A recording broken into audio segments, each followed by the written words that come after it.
오늘은 왜 우리는 이런 꿈을 꿀 수 있는가? 왜 우리는 이런 꿈을 꿀 수 있는가라는 제목으로 하나님의 말씀을 살펴보겠습니다.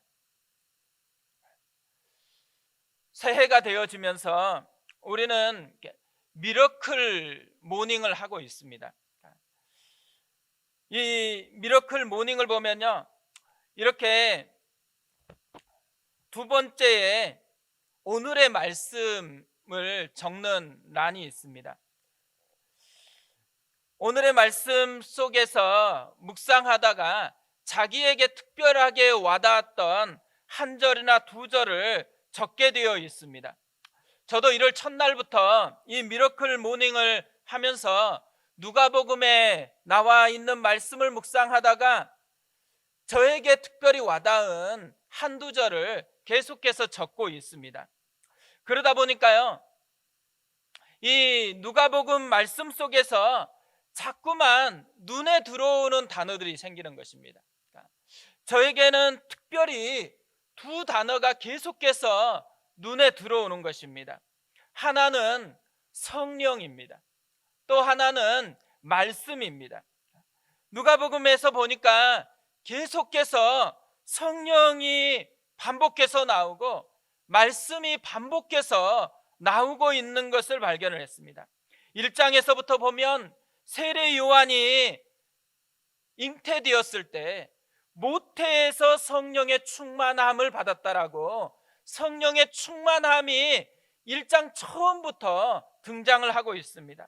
또 예수님의 어머니 마리아의 유명한 고백이 나옵니다. 주의 여종이오니 말씀대로 내게 이루어지이다. 이렇게 1장부터 계속해서 성령과 말씀이 반복해서 나오고 있습니다. 제가 이 성령과 말씀이 계속해서 반복이 되어지면서요, 제 마음에 문득 떠오르는 한 단어가 온이었습니다. 온. 지난주에 설교에서도 말씀했지만 온이 되는 순간에 어둠이 빛으로 바뀌어지고 온이 되는 순간에 아무것도 아닌 것 같은 그 기계 쪼가리 같았는데 그 기계가 엄청난 일을 하게 하는 그런 능력 있는 모습으로 살아난다라는 거죠. 그러니까 온이 되는 순간 변화가 일어나는 거예요. 세례 요한의 어머니, 자식이 없어서 숨어 지내는 그런 여인이었습니다. 그런데 온이 되니까, 성령의 온이 되니까 그의 속에 변화가 일어나기 시작합니다. 마리아에게 온이 되니까, 말씀의 온이 되니까 변화가 일어나는 거예요. 마리아만 그런 게 아니죠. 마리아를 통해서 온 인류 가운데 온으로 말미암은 변화가 시작되고 있는 것이 누가복음의 말씀에 그대로 나와 있더라고요. 그래서 새해에는 무엇보다도 이 온이 이루어졌으면 좋겠다라는 생각이 들었습니다. 제 마음에 계속해서 꽂혀있는 한 단어, 온입니다. 온 갓, 하나님께 정말 온이 됐으면 좋겠다. 성령의 충만함이 임하는 사람, 온 바이블 말씀의 온이 됐으면 좋겠다. 이 마리아처럼 말씀대로 내게 이루어지이다, 이것을 경험하는 그런 한 해가 됐으면 좋겠다. 이 마음이 계속해서 마음을 울리는 거예요. 근데 저만 그렇지 않고 모든 우리 교회 속한 지체들이 다 그랬으면 좋겠어요. 마음에 온이라는 단어가 선명하게 새겨졌으면 좋겠어요. 그리고 어둠이 느껴지는 순간 온이 필요하다는 거예요. 온을 눌렀으면 좋겠어요. 하나님께 온이 되고 말씀에 온이 되고, 그래서 말씀으로 말미암아서 다시 우리 속에 살아나는 역사를 경험하는 것, 이게 우리의 한 해 모습이 되었으면 좋겠다라는 그런 소망이 계속해서 일어나는 거예요. 그러면서 먼저 이 온 운동 중에서 온 바이블 운동을 다시 시작해야 되겠다라는 그런 생각이 들었습니다. 제가 생각하는 온 바이블은 뭐냐면요, 일독하라는 것이 아니에요. 일독하면 자꾸 좌절하더라고요. 일독하는 게 아니고 한 달에 한 권을 선택해서 계속해서 반복해서 마음에 그 말씀이 울릴 때까지 계속 읽자라는 거예요. 아니면 요즘에는 드라마 바이브라는 되게 좋은 성경 앱이 있습니다. 말씀을 계속 듣자라는 거예요. 그 듣는 말씀이 내 마음을 움직일 때까지 계속 들어보자라는 거죠. 그러면서요, 어떤 본문에서 시작할 건가? 이제 2월부터 온 바이블 운동을 하려고 그러거든요. 근데 어떤 본문부터 시작할 건가 이 생각을 하는데 문득 야고보서가 생각이 났습니다. 그래서 제가 먼저 이 야고보서를 읽어봐야 되겠다고 생각해서 요즘에 계속 야고보서를 반복해서 읽고 있습니다. 시간이 많이 안 걸리더라고요. 5장까지 되어 있기 때문에 그렇게 많이 걸리지 않습니다. 근데 계속 읽다 보니까요, 진짜 제 마음에 팍 꽂히는 말씀이 생겨나는 거예요. 야고보서 5장 13절부터 18절까지 말씀이 제 마음을 움직이는 거예요. 이렇게 되어 있습니다. 너희 중에 고난당하는 자가 있느냐? 그는 기도할 것이요, 즐거워하는 자가 있느냐? 그는 찬송할지니라. 너희 중에 병든 자가 있느냐? 그는 교회의 장로들을 청할 것이요, 그들은 주의 이름으로 기름을 바르며 그를 위하여 기도할지니라. 믿음의 기도는 병든 자를 구원하리니 주께서 그를 일으키시리라. 혹시 죄를 범하였을지라도 사하심을 받으리라. 그러므로 너희 죄를 서로 고백하며 병이 낫기를 위하여 서로 기도하라. 의인의 간구는 역사하는 힘이 큼이니라. 엘리야는 우리와 성정이 같은 사람이로되 그가 비가 오지 않기를 간절히 기도한즉 3년 6개월 동안 땅에 비가 오지 아니하고 다시 기도하니 하늘이 비를 주고 땅이 열매를 맺었느니라. 야고보서의 결론 부분입니다. 고난당하는 자, 병든 자, 우리 교회의 모습이요, 이 두 단어에 다 담겨 있더라고요.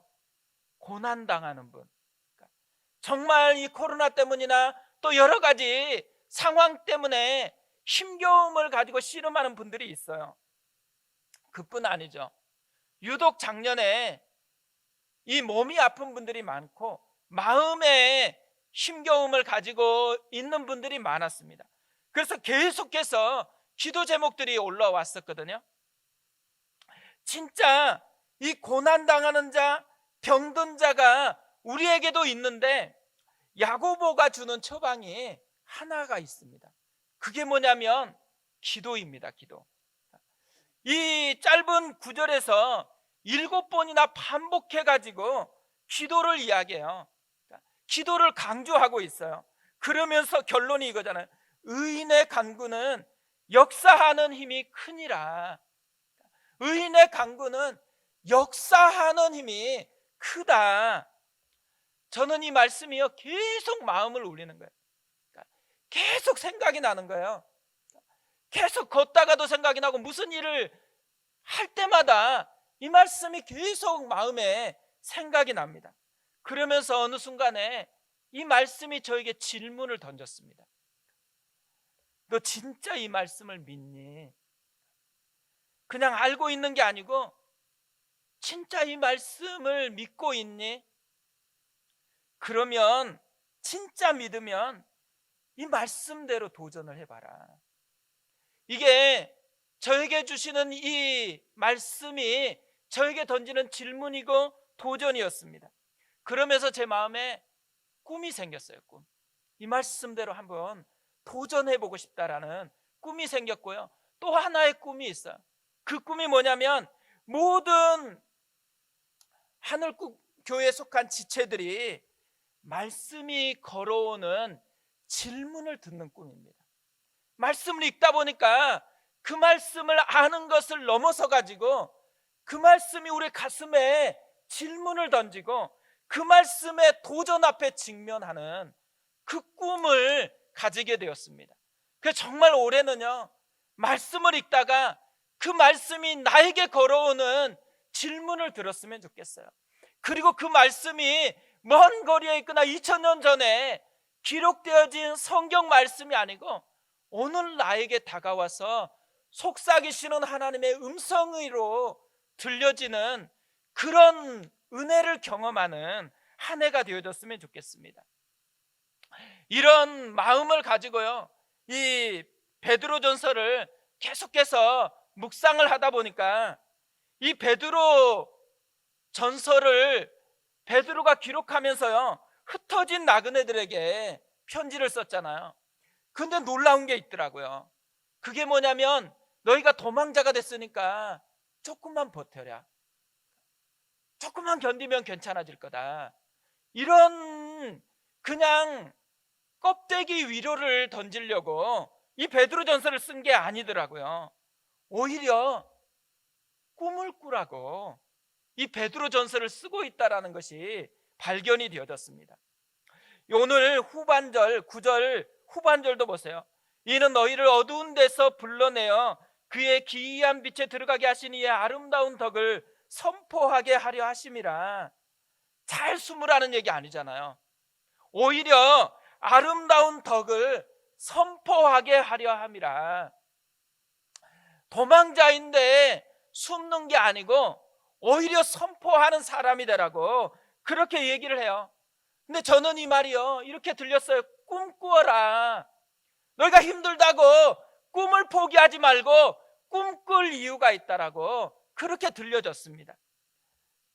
오늘 말씀은요, 어떻게 보면 우리가 꿈꿀 수밖에 없는 이유가 있다라는 것을 우리에게 알려주고 있다고 생각합니다. 그래서 오늘은 말씀을 통해서 우리가 꿈꿀 이유가 어디에 있는지를 좀 살펴보려고 해요.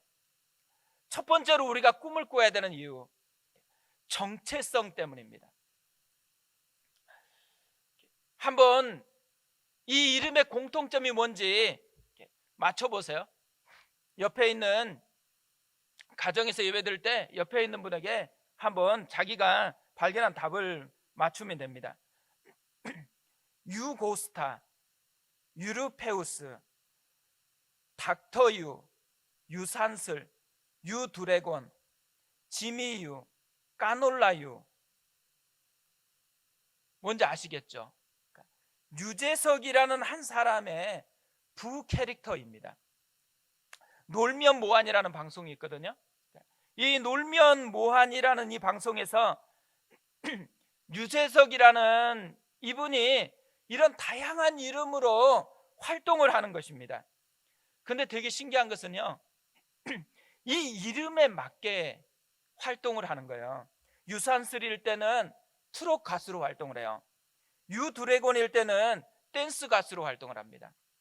지미 유일 때는 환불 원정대를 이끄는 연예 기획사 대표로 활동을 하고 있어요. 트렌드 코리아 2020년이라는 책이 있거든요. 이 책에 보면 이런 현상을 멀티 페르소나라는 이야기로 설명을 하고 있더라고요. 이 페르소나라는 말은 고대 그리스에서 배우들이 쓰던 가면을 일컫는 말입니다. 마치 중국의 경극이 있잖아요. 거기에 배우들이 필요에 따라서 가면을 순간순간 바꿔서 써요. 근데 이것처럼 현대 소비자들, 현대인들은 매 순간 다른 사람으로 변신을 한다라는 것입니다. 제가 이 글을 보면서요, 두 가지 생각이 났어요. 하나는 뭐냐면 정체성이 사람을 움직인다라는 것이에요. 그리고 우리를 움직이는 이런 정체성이 하나가 아니라는 거예요. 여러 개가 있다라는 거죠. 그렇기 때문에 중요한 게 뭐냐면 지금 자기를 움직이는 1번 정체성이 뭐냐가 굉장히 중요하다라는 거죠. 사실 이 베드로전서가 2000년 전에 쓰여졌거든요. 근데 2000년 전에 이미 이것을 우리에게 알려주고 있습니다. 베드로전서는 크게 두 부분으로 나눌 수가 있어요. 오늘 말씀까지가 1부이고 2장 11절부터 마지막까지를 2부로 그렇게 나눌 수가 있습니다. 근데 2부 내용이 뭐냐? 그러니까 다음 주부터 살펴볼 내용을 한마디로 정의하면 어떻게 살 것인가입니다. 어떻게 행할 것인가. 그러니까 doing의 문제를 이제 다음 주부터 우리가 살펴볼 거거든요. 그런데 베드로는 이 doing의 문제를 다루기 전에 1장부터 오늘 말씀까지 다루고 있는 게 뭐냐면 정체성이에요. 한마디로 내가 누구인가, 그리스도인은 어떤 사람인가, being의 문제를 다루고 있습니다. 이 정체성을 다루고 doing을 다룬다. 뭘 우리에게 던져주고 있는 거예요? 정체성이 사람을 움직이는 힘이다라는 것을 알려주고 있는 것이죠.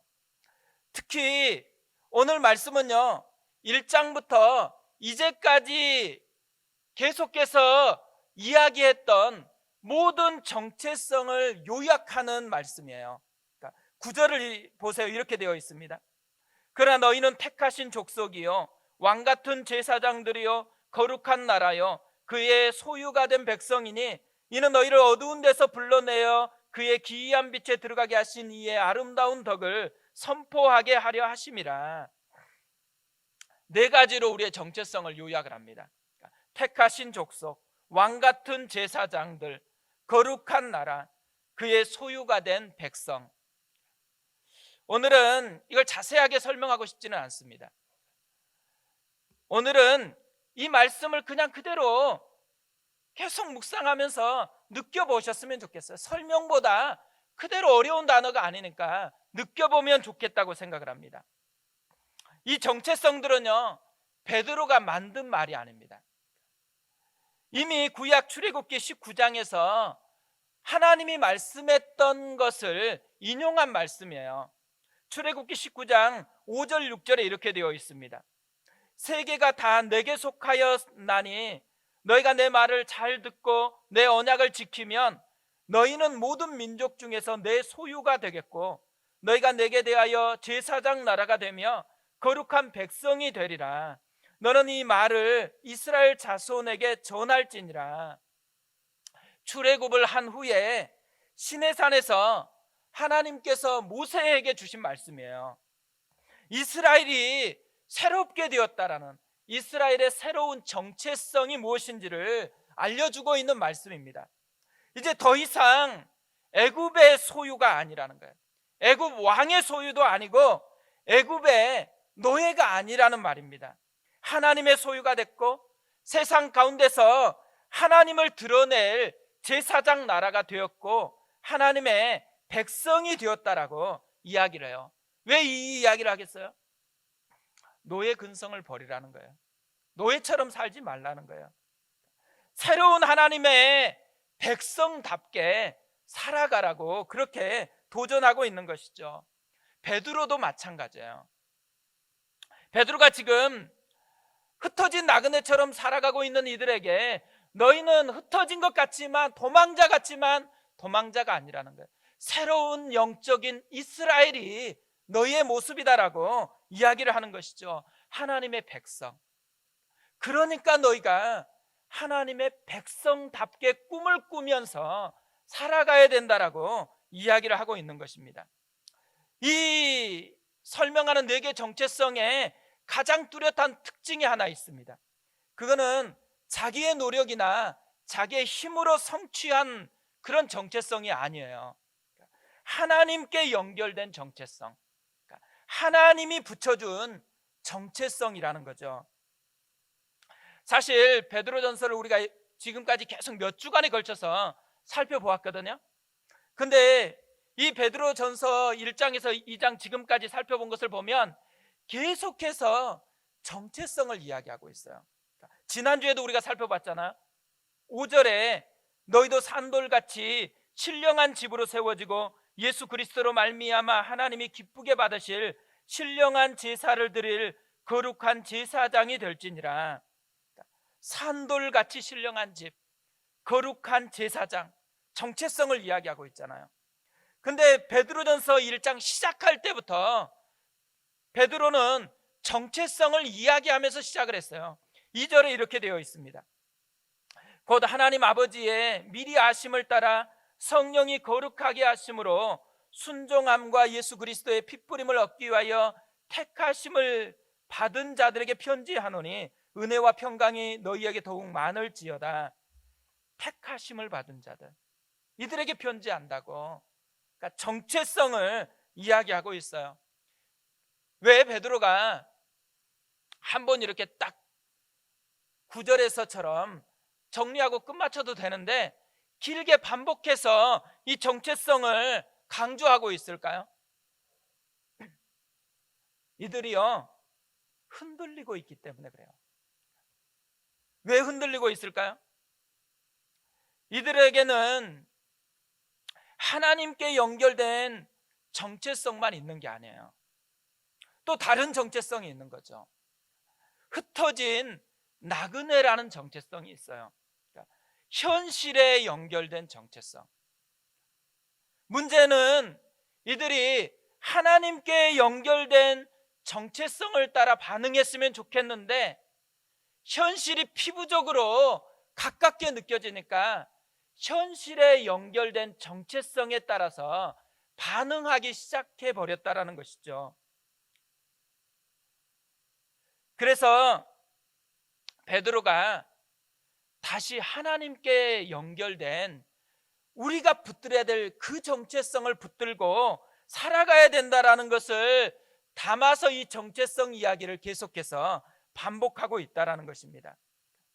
근데 이들만 그런 게 아니죠. 우리도 그래요. 우리도 지금 이 땅을 살아가고 있는 우리도 이중 정체성을 가지고 살아가고 있습니다. 현실이 만들어낸 정체성이 우리에게도 있죠. 성장 배경으로 만들어낸 정체성, 또 직장 생활을 하거나 자기의 이력으로 만들어낸 정체성, 이런 정체성이 우리의 삶을 보다 피부적으로 움직일 때가 많아요. 그런데 뭘 강조하고 있는 거예요? 그것만 우리의 진짜 정체성이 아니고 우리에게는 하나님이 만들어주신 새로운 정체성이 있다라는 거예요. 그러니까 우리가 지금 어떤 정체성에 의해서 움직이고 있는지를 살펴봐야 되는 거죠. 우리를 움직이게 만드는 정체성이요, 우리의 삶이 되어버리는 거예요. 우리는 나를 지금 이끌고 있는 그 정체성의 열매로 우리의 삶이 형성되고 있다는 것을 깨달아야 된다는 거죠. 전에요, 제가 한 분을 만난 적이 있거든요. 암 진단을 받은 거예요. 그러니까 건강검진을 받았는데 암이라는, 그리고 그냥 일기가 아니고 이미 퍼져가기 시작했다고 그런 진단을 받았습니다. 근데요, 이분이 이야기하는데요, 암 진단을 받는 순간부터 자기에게 일어난 변화를 저에게 이야기를 했어요. 진짜 신기한 것, 그날부터 자기는 암 환자로 활동하기 시작했대요. 이전에 그렇게 싫어했던 운동을 하려고 운동을 하기 시작했다라는 거예요. 그리고 암에 좋다라는 그 음식을 정말 좋아했는데 그거 다 버리고요, 자기가 그렇게 관심도 안 갖고 먹지도 않을 거라고 생각했던 그 음식들을 찾아서 먹기 시작하고 있더래요. 근데 더 심각한 문제가 생겼어요. 진짜 이분이 아파하는 문제 하나가 뭐냐면, 가족들에게 자기가 당연히 암 환자로 대접을 받아야 된다라는 그런 생각이 일어나기 시작했대요. 그래서 암 환자로 자기를 잘 대우해 주지 않으면 서운한 거예요. 근데 서운함이 조금 더 지나가니까 분노가 일어나더래요. 이게 자꾸 짜증을 내고 버럭 화를 내기 시작하니까 가족들이 자기 앞에만 오면 주눅이 들어가지고 그렇게 행동하는 모습으로 점점 바뀌고 있다는 것을 발견을 한 것입니다. 이 암 환자라는 정체성이요, 자기의 온 삶을 장악했다라는 것을 자기도 모르면서 그렇게 살아가고 있었던 거예요. 그런데 어느 날 이분이요, 오늘 우리가 읽었던 이 베드로전서 2장 9절 말씀을 읽게 된 거예요. 너희는 택하신 족속이요 왕같은 제사장들이요 거룩한 나라요 그의 소유가 된 백성이니. 이걸 읽는데 여기서 멈췄어요. 이 말을 계속 보니까 이 말이 없는 거예요. 너는 암 환자요.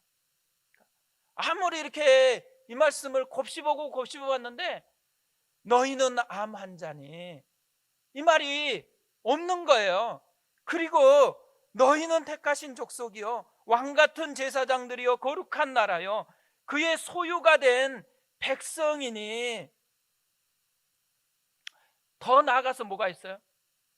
너희를 어두운 데서 불러내어 그의 기이한 빛에 들어가게 하시니에 아름다운 덕을 선포하게 하려 하심이라. 암 환자이니까 대접받아야 되고 조금 서운하면 화내고 그래도 당연하다, 이게 아니더래요. 오히려 네가 섬겨야 되고 네가 아름다운 덕을 선포해야 되는 그 사람이 너다, 이렇게 말씀하는 음성이 이분에게 들리기 시작한 거예요. 그러면서요 이분이 깨닫게 됐어요. 그러니까 자기 자신이 현실에 연결된 정체성에 사로잡혀서 살아가고 있다는 것을, 진짜 자기가 붙들려서 살아가야 될 정체성은 하나님께 연결된 정체성이었는데 그것을 붙들고 살지 않으니까 자기 삶에 또 자기 가정에 파괴적인 열매가 맺히고 있다는 것을 깨닫게 되어진 것입니다. 그래서 이분이 이 말씀을 붙들고서 결단을 한 거예요. 자신을 움직이고 있는 1번 정체성을 바꾸기로.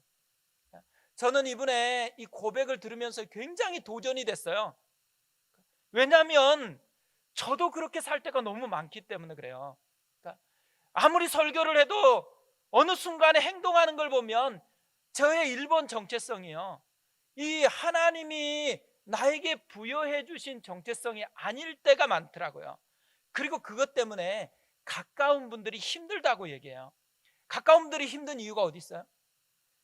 현실에 연결된 정체성대로 움직이기 때문에 힘든 거예요.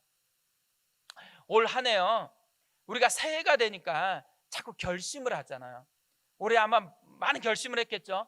1번 결심이 요즘 보니까 다이어트대로 살 빼는 거, 건강해지는 거, 이런 게 보통 세상 사람들이 생각하는 1번 결심이더라고요. 또 그리스도인이면 아마 조금 더 고상하게 성경 일독하기, 이런 결심을 했을 거예요. 그러니까 대부분 결심이 어디에 있냐면 행동 위주의 그런 결단들을 많이 하는 것 같아요. 그런데요 올해는 우리가 새로운 결심을 했으면 좋겠어요. 뭐를 잘하려고 애쓰는 그런 결단이 아니고 진짜 우리가 해야 되는 결단 한 가지가 있다면 나의 1번 정체성이 뭔지를 점검하기로 하는 거. 그러니까 내가 지금 어떤 정체성에 의해서 움직이고 있는지를 점검하는 것을 1번으로 결단해야 된다는 거예요. 오늘 주님께서 우리의 1번 정체성을 하나님께 연결된 정체성으로 다시 회복하라고, 거기에서부터 시작하라고 우리에게 도전하고 있습니다. 우리가 올 한 해 매번 나의 1번 정체성이 무엇인지를 점검하고 하나님이 연결해 주신 그 정체성을 붙들고 살아가는 은혜가 있었으면 좋겠어요. 두 번째로 우리가 꿈꿀 이유가 있다면요, 은혜 때문입니다. 어거스틴이 이런 이야기를 했습니다. 은혜는 우리가 선행을 했기 때문에 주어지는 것이 아니라 우리가 선행을 할 수 있도록 주어진다. 그러니까 은혜는 우리가 선행을 했기 때문에 선물로 주어진 게 아니고 우리가 선행을 할 수 있도록 선물로 주어진 거라는 거예요. 이 말을 다시 바꾸면 이런 말이죠. 은혜를 맛본 사람만이 하나님의 나라를 위해서 헌신할 수 있다는 거예요. 은혜를 아는 사람만이 주님께 반응할 수 있다는 거예요. 은혜를 알게 되어졌을 때 하나님이 꿈꾸시는 세상을 향한 헌신을 우리가 할 수 있다는 것을 이야기해 주고 있는 것이죠. 이것을 성경은 끊임없이 우리에게 알려주고 있습니다. 특별히 누가복음 7장에 보면요, 이것을 잘 알 수 있어요. 누가복음 7장에서는 바리새인 시몬과 한 여인의 이야기가 나옵니다. 바리새인 시몬이 예수님을 초대했어요. 근데 그 집에 한 여인이 등장을 해요. 이 여인이 와서 예수님께 향유를 붓습니다. 근데 이 여인이요, 엄청나게 모두가 아는 죄인이었습니다. 그래서 거기에 있었던 사람이 다 술렁거리고 있는 거예요. 이 술렁거릴 때 예수님께서 이 여인의 사건을 특별하게 언급하시면서 이렇게 표현을 하고 계세요. 44절에 이렇게 되어 있습니다. 그 여자를 돌보시며 시몬에게 이르시되 이 여자를 보느냐? 내가 내 집에 들어올 때 너는 내게 발 씻을 물도 주지 아니하였으되 이 여자는 눈물로 내 발을 적시고 그 머리털로 닦았으며 너는 내게 입맞추지 아니하였으되 그는 내가 들어올 때부터 내 발에 입맞추기를 그치지 아니하였으며 너는 내 머리에 감람류도 붓지 아니하였으되 그는 향유를 내 발에 부었느니라. 시몬과 여인은 엄청나게 차이가 있다라고 얘기해요. 엄청나게 차이가 나는 이 현상이 어디에서 발생을 했을까요? 예수님이 이렇게 설명을 합니다. 47절에 이러므로 내가 내게 말하노니 그의 많은 죄가 사하여졌도다. 이는 그의 사랑함이 많음이라. 사함을 받는 일이 적은 자는 적게 사랑하느니라. 은혜를 아는 차이가 이것을 만들어냈다라는 거예요. 시몬은요, 은혜를 잘 몰라요. 은혜가 뭔지를 모르고 있는 거예요. 근데 이 여인은 은혜를 아는 거예요.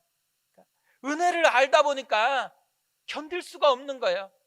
은혜를 아니까 그 은혜가 끄는 힘 때문에 예수님 앞에 무릎을 꿇고 입을 맞추고 자기의 모아뒀던 가장 귀하다고 생각했던 향유마저도 아깝지 않게 부을 수가 있게 되었다라는 것이죠. 이것이 신앙인의 모습이라. 바울도 이랬습니다.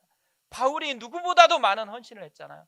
그런데 바울은 자신이 그렇게 많은 헌신을 했었던 이유를 고린도전서 15장 10절에서 이렇게 설명을 합니다. 그러나 내가 나 된 것은 하나님의 은혜로 된 것이니 내게 주신 그의 은혜가 헛되지 아니하여 내가 모든 사도보다 더 많이 수고하였으나 내가 한 것이 아니요 오직 나와 함께 하신 하나님의 은혜로라. 자기가 그렇게 헌신했었던 단 한 가지의 이유, 하나님의 은혜로라. 은혜를 알기 때문에, 은혜를 알아버렸기 때문에 그렇게밖에는 살 수밖에 없다라고 고백하고 있는 것이죠. 왜 우리가 살펴보면요, 어떤 사람은 진짜 별것 아니거든요. 근데 엄청나게 힘들어해요. 헌신을 하는데 엄청 힘들게 생색내면서 헌신을 하거든요. 근데 어떤 사람은요, 바울처럼 진짜 큰 일을 해요. 어떻게 저렇게까지 살 수 있을까? 이런 생각이 날 것 같은 엄청난 희생을 하는 것 같은데요. 그런데 이분이 왜 그렇게 기쁘게 헌신을 해요? 이야기를 나누면 한 가지밖에 없어요. 은혜를 아는 것 때문에. 자기 안에 있는 은혜를 아는 게 너무나 크기 때문에 그렇게밖에는 살 수가 없다라고 얘기를 하는 것이죠. 그리스도인의 삶의 질을 결정하는 것이 여기에 있다라는 거예요. 은혜를 아는 차이가 우리 그리스도인의 삶의 질을 결정한다라고 이야기합니다. 모든 그리스도인의 삶의 질, 모든 그리스도인의 꿈의 질, 인생의 질은요, 은혜를 아는 차이에서 생겨난다라는 거죠. 은혜를 안다라는 거. 은혜를 아는 게 뭘까요? 10절에서는 이렇게 설명을 합니다. 너희가 전에는 백성이 아니더니 이제는 하나님의 백성이요 전에는 긍휼을 얻지 못하였더니 이제는 긍휼을 얻은 자니라. 뭘 강조하고 있어요? 차이를 강조합니다. 전에는 이전은에 차이가 있다라는 거예요. 전에는 백성이 아니더니 이제는 하나님의 백성이에요. 전에는 긍휼을 얻지 못하였더니 이제는 긍휼을 얻은 자예요. 전에와 이제는의 차이가 얼마나 크느냐를 아는 것, 이게 은혜를 아는 것이다라고 설명하고 있는 것이죠. 우리는요, 그리스도인이 됐다, 어떤 사람이 됐다라는 것이냐면 전에는과 이제는의 차이가 생긴 사람이 되었다라는 거예요. 하나님께서 전에는과 이제는이 다를 수 있도록 차이를 만들어 주었다라고 얘기하는 것이죠. 이 차이를 아는 것에서요, 다르게 살아가는 힘이 생겨난다라는 거예요. 이 차이를 아는 것에서 다른 삶을 꿈꾸는 그런 새로운 꿈이 마음에서 일어난다라는 것이죠. 스캇 맥라이트라는 교수님이 계세요. 오늘 본문을 주석하면서요, 이런 이야기를 했습니다.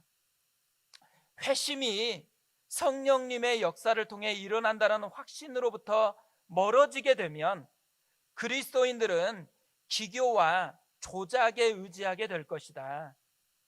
저는 이 말이 굉장히 마음을 울리더라고요. 회심이 하나님으로부터 일어난다라는 이 확신이 식어지면 어떤 현상이 생긴다고요? 그리스도인들은 기교와 조작에 의지하게 된대요.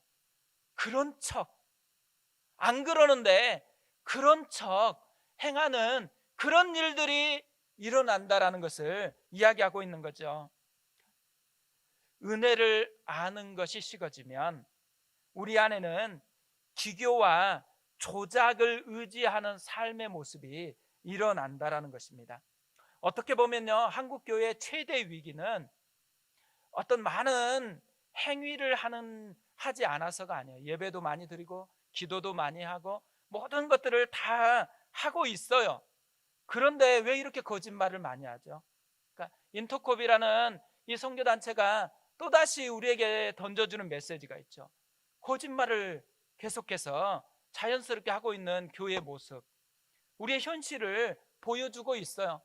또 정인이 사건을 통해서 얼마나 비참한 우리의 현실인지 기독교인의 밑바닥, 진짜 밑바닥이 어떤 모습인지를 그냥 다 보여주고 있다라는 생각을 갖습니다. 그런데요, 왜 이런 일이 발생했을까요? 세상 사람들은 노력하지 않고 자기 힘으로 결단해야 되는데 그렇지 않아서 하는 것처럼 막 얘기를 해요. 근데 진짜 그러나요? 우리가 진짜 결단을 하지 않아서 우리의 삶에 변화가 없는 것인가요? 우리가 수도 없이 결단해요. 나 그렇지 않게 살아가야 되겠다. 그런데도 그런 현상들이 생겨요. 왜 그래요? 오늘 말씀을 보면요, 그리스도인의 최대 위기는요, 결단의 부족이 아니에요. 은혜를 아는 것에서 멀어져 버렸다라는 거예요. 우리가 진짜 회복해야 되는 것은 하나님의 은혜를 다시 깨닫게 되어지는 거예요. 하나님이 만들어내는 전에와 이전의 차이, 그것을 다시 깨닫게 되어지고 알게 되어졌을 때, 그때 우리 속에서 다시금 새롭게 꿈을 꾸고 새롭게 나아갈 수 있는 힘이 우리 속에서 일어난다라는 것을 알려주고 있는 것이죠. 파스칼이요, 이런 은혜에 대해서 이런 이야기를 했습니다. 은혜를 갚았다고 생각하는 것이 은혜를 잊었다라는 증거다. 사람들이요, 왜 자기가 은혜 갚았다고 생각할까요? 그러니까 갚았기 때문이 아니라는 거예요. 차이를 잃어버렸기 때문에, 은혜가 만들어내는 차이를 잃어버렸기 때문에. 우리의 그리스도인의 은혜는 뭐예요? 너무 큰 은혜, 아무리 갚아도 갚을 수 없는 은혜. 그 큰 은혜의 차이가 뭔지를 모르고 있기 때문에, 그것을 잊어버렸기 때문에 우리 가운데 은혜를 갚았다라는, 나는 잘 살고 있다고, 나는 이렇게 예배를 드리고 헌신하고 있으니까 나는 이 정도 살면 잘 살고 있다라고 그런 생각을 갖게 되어진다라는 것이죠. 새해에요, 우리 안에 진짜 맛보았으면 좋겠다고 생각하는 것.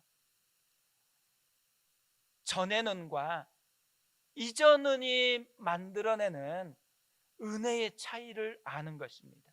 하나님이 만들어주신 은혜의 차이를 아는 것. 시간이 지나면 지날수록 은혜의 차이가 더 깊어지고 더 커지고 그 은혜가 나를 끌고 가는 힘이 무엇인지를 맛보는 사람이 되어지는 것. 이게 우리가 2021년에 맛보아야 되는 거라는 거죠. 우리가 진짜 이것을 맛보는 그런 한 해를 살아갔으면 좋겠습니다. 오늘 새벽에요, 갑자기 생각난 찬양이 있습니다. 하나님의 은혜라는 찬양이에요. 원래 오늘은 축복송을 부르려고 했거든요. 다 소통했는데 갑자기 이 하나님의 은혜라는 찬양이 너무 이 가슴에 벅차게 계속적으로 생각이 나는 거예요. 그래서 오늘 찬양을 좀 바꿔야 되겠다, 그런 생각을 하면서요, 이 찬양을 쭉 살펴봤어요. 이 찬양 속에 오늘 이 베드로의 메시지가 다 담겨 있다라는 생각이 들었습니다.